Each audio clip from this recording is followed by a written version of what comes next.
1971 के युद्ध की, जिसने सिर्फ इतिहास नहीं बदला बल्कि नक्शा ही बदल दिया। 1971 में पाकिस्तान के अंदर पूर्वी पाकिस्तान, जिसको आज हम बांग्लादेश के नाम से जानते हैं, उसमें जन आंदोलन उफान पर था। निर्दोष लोगों पर अत्याचार किया जा रहा था और वो निर्दोष लोग भारत में आकर शरण ले रहे थे। भारत ने पहले कूटनीतिक रास्ता निकाला, लेकिन जब पाकिस्तान ने 3 दिसंबर को हमारे 11 एयरबेस पे हमला किया तो भारत ने करारा जवाब दिया, जिसमें हमारे जांबाज मेजर रणवीर सिंह और मेजर कुलदीप सिंह की अहम भूमिका थी।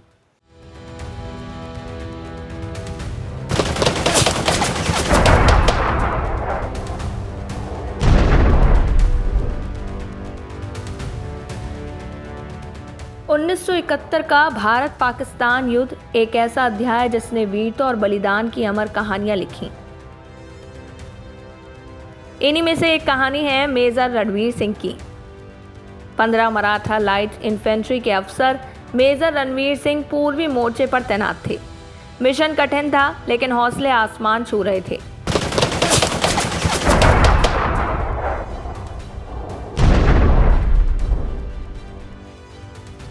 उनका लक्ष्य दुश्मन के किलेबंदी जैसे मोर्चे को ध्वस्त करना और देश को जीत दिलाना था। जब दुश्मन की मशीन गनें हमारे बढ़ते कदम में बाधा बन रही थी, तब मेजर रणवीर सिंह ने बिना देर किए आगे बढ़ने का फैसला किया और गोलियों की बौछार के बीच अपनी टुकड़ी के साथ दुश्मन के बंकर में घुस गए और उसे ध्वस्त कर दिया। इस दौरान वे गंभीर रूप से घायल हो गए, लेकिन वे तब तक डटे रहे जब तक मिशन पूरा नहीं हुआ। मातृभूमि की रक्षा करते हुए मेजर रणवीर सिंह ने अपने प्राण न्यौछावर कर दिए। इस युद्ध में मेजर रणवीर सिंह की टुकड़ी ने 54 पाकिस्तानी सैनिकों को मार गिराया।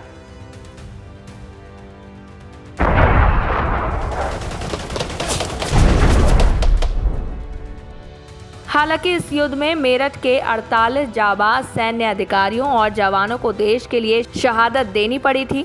उन जवानों का बलिदान, उनका साहस अमर गाथा बन गया। शहीद मेजर रणवीर सिंह को मरणोपरांत वीरता पदक से सम्मानित किया गया।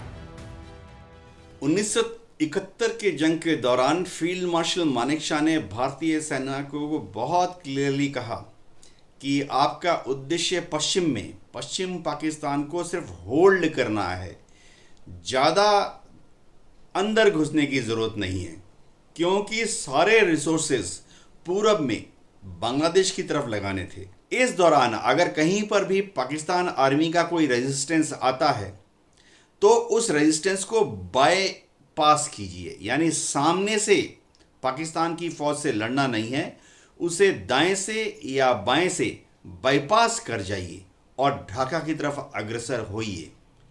यह रणनीति बहुत ही कामयाब हुई और 16 दिसंबर तक भारत की फौज ढाका के आउटस्कर्ट्स में थी और पाकिस्तान की फौज को 93,000 सोल्जर्स को जनरल नियाजी को सरेंडर करना पड़ा।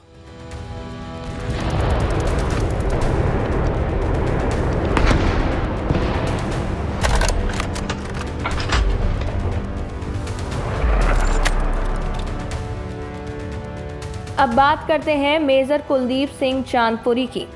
एक पोस्ट, एक मेजर और 120 जवान, सामने थे 2000 पाकिस्तानी सैनिक और 40 टैंक। मगर ये कहानी हार की नहीं है, ये कहानी है उस एक शेर की जिसका नाम था मेजर कुलदीप सिंह चांदपुरी। 23 पंजाब रेजिमेंट के इस अफसर ने 1971 की वो लड़ाई लड़ी जो आज भी इंडियन मिलिट्री हिस्ट्री की गौरवशाली गाथाओं में दर्ज है।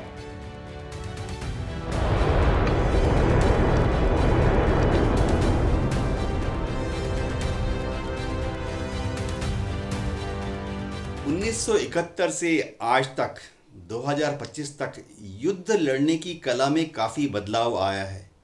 1971 के समय ज़्यादा से ज़्यादा दुश्मन को आप लॉन्ग रेंज तोप से 30 किलोमीटर तक हिट कर सकते थे, क्योंकि युद्ध भूमि में रॉकेट्स और मिसाइल्स का दौर शुरू नहीं हुआ था।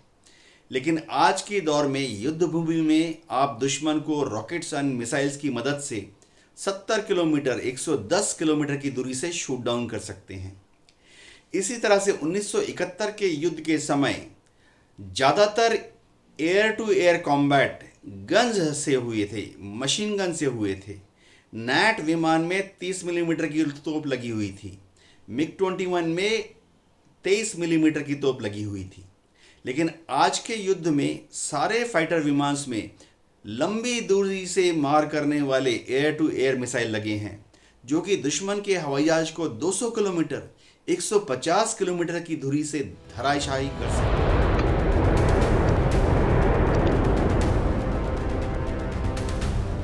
लोंगेवाला की लड़ाई 4 दिसंबर 1971 की रात पाकिस्तान की सेना भारतीय सरहद पर हमला करने के इरादे से आई थी। इरादा था जैसलमेर तक घुस जाना, लेकिन रास्ते में आया लोंगेवाला पोस्ट और उस पोस्ट पर थे मेजर कुलदीप। मेजर ने रेडियो पर एक ही बात कही, हम यहीं रहेंगे और आखिरी सांस तक लड़ेंगे। और फिर शुरू हुआ युद्ध।